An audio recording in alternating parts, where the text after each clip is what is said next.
So in my last video, I discussed with you the 4 C's of being prepared to get mortgage ready. Talked about your credit, capacity, cash, and collateral.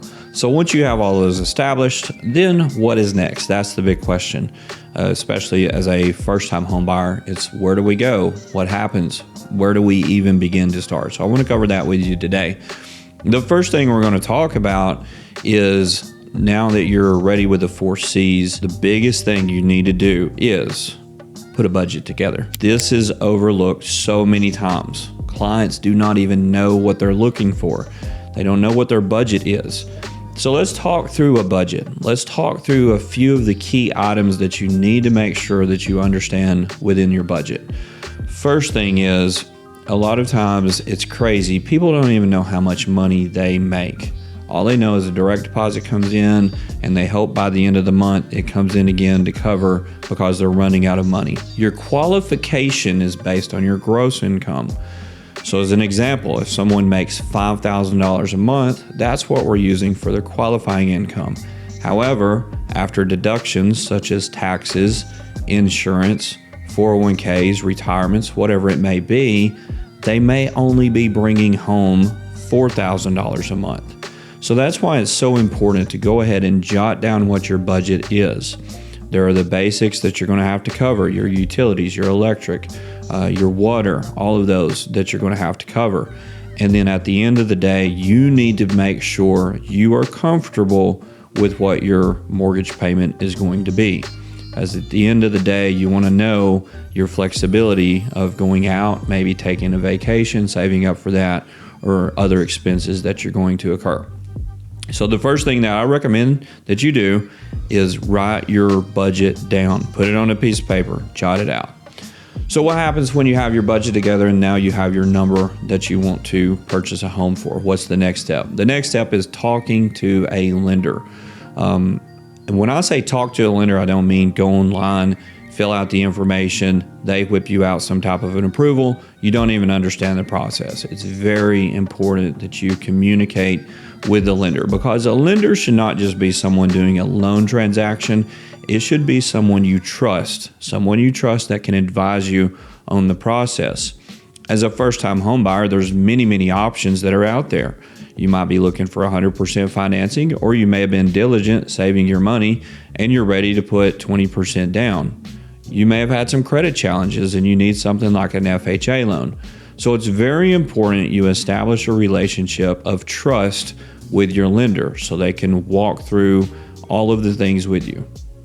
The important question the lender should ask you goes back to what we first talked about, is what is your budget? Because regardless of the qualification, it's all going to depend on whether you feel comfortable making that payment within your budget. The other things the lender is going to cover with you, it's going to be your total payment. That's going to factor in things like your taxes, your insurance, mortgage insurance if that applies. So the number that you look at on your budget has to include those things. If you're budgeting $2,000, then your mortgage payment, which is inclusive of everything, is going to need to be within that $2,000. So it's important you have a realistic expectation of what your taxes are and what your insurance is.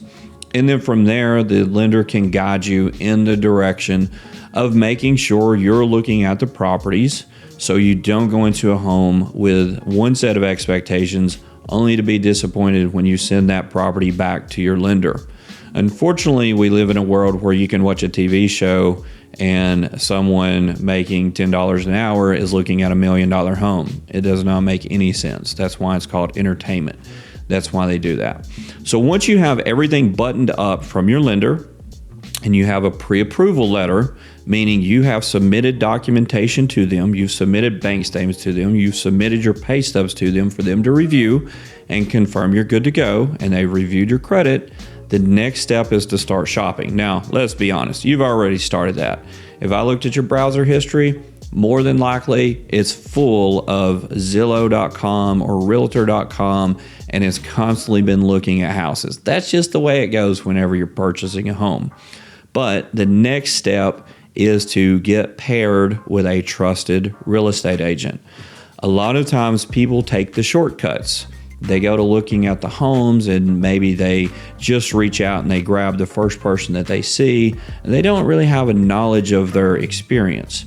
The important thing when you're making a large investment is you're interviewing the lender and the real estate agent as they're working for you, because they are.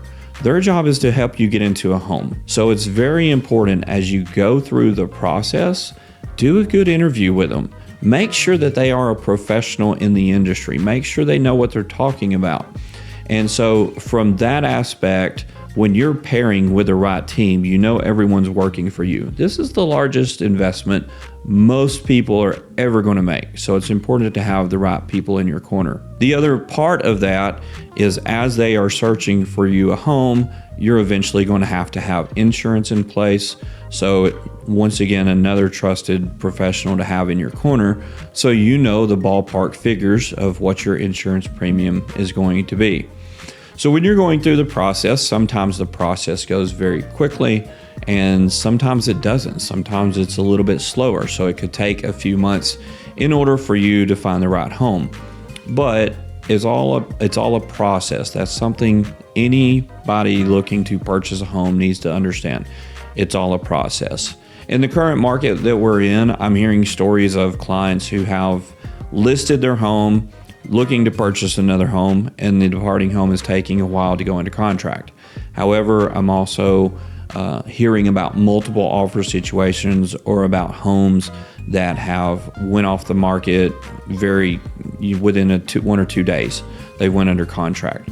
So it's important to have the right people in your corner and to your budget. Look at your numbers, see what you have in with your budget. The other thing I didn't mention is your funds to close.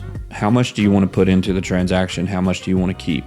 Okay, so once you have your pre-approval, your underwritten pre-approval letter, now you're working with the agent, the search process starts. And so now that we put the pieces together, you've got a budget, make sure you got money saved. All that's super, super important to have that. Then you've connected with a lender that you trust and a real estate agent that you trust. So now that you've got the pieces in place, you've written down your budget, you know where it's at, you've talked to a trusted lender to put your budget into play with knowing exactly the loan amount you're going to get, the program you're going to get, if there's any cash to close, and then you've connected with a trusted real estate partner. What's the most important thing about the process? It comes down to communication. Communication. At the end of the day, you have expressed what you want to your real estate agent. However, sometimes that changes. The same thing goes for the lender. You've expressed what your budget is, but you realize maybe you need to adjust that budget based on what you're seeing. So to work together as a team, it's important to have communication. Communication goes to the lender, communication goes to the real estate agent, and you should also ask that in return. From the lender's aspect, there should be a routine of the lender calling in, checking with you. Doesn't mean that it's every day, maybe not every week. It just depends on the temperature of what you're looking for, as far as if you're very active looking for a home. The same way with a real estate agent, they are setting you up on a search based on your criteria. You're searching Zillow all the time. They should be routinely checking in to make sure your parameters haven't changed and what they are showing you actually works out.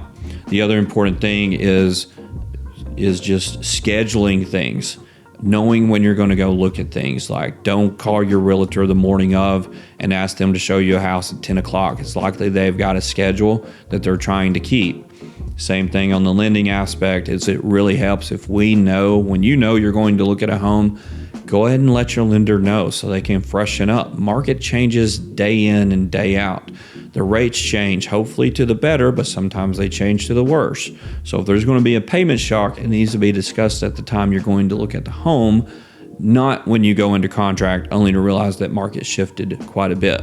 So in the grand scheme of things, your communication to the real estate agent and the lender is just as important as their communication to you.